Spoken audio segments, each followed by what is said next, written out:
And more bad news for unions. First, the UAW got run out of a Volkswagen plant in Tennessee. That was last week, and that was humiliating. And now, arrested. 10 union members arrested in Pennsylvania, chalking up a laundry list of charges, including arson, violent crime, and conspiracy. Reporter Jillian K. Melchior is investigating this for the National Review. She joins us. Nice to have you back, Jillian. Hey, thank you for having me.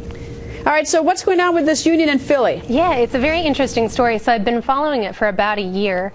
And it's not just this union. For about 4 decades, the construction trades have dominated, the unions have dominated the construction sector in Philadelphia. They've used intimidation, violence, vandalism, harassment to basically force contractors and builders into hiring their workers. And I think what you see here is a couple members of the Iron Workers Union got caught for it. And the federal government's actually prosecuting them as a criminal syndicate.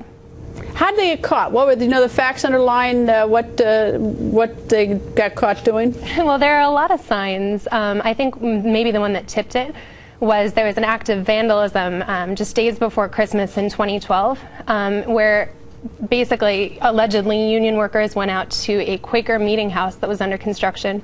They had gone with an open shop contractor, and allegedly they used basically a blowtorch to target several of the pressure points of this building, caused more than $500,000 worth of damage.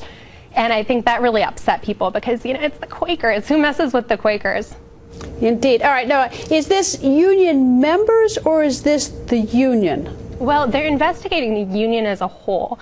And that's actually something fairly interesting because there was a 1973 Supreme Court ruling, Edmunds, and it said that basically unions can't be investigated or prosecuted if they're carrying out quote-unquote legitimate union business. What's so interesting about this is they're investigating the union as a criminal syndicate as a whole. And that really sets kind of a fresh precedent. I mean, that's pretty rare for them to be able to do it. Well, legitimate union business would not be using a blowtorch to burn down a Quaker's building. That would not be a legitimate union purpose. Exactly, and that's what I think the prosecutor is going to argue, that the minute that they began behaving like a mafia, I guess, that they were no longer conducting legitimate union business. But I think it's really important to note that this isn't an isolated incident. This isn't just one union in Philadelphia. I was looking at an estimate that found that up to 45 incidents have occurred every single year of union violence and vandalism.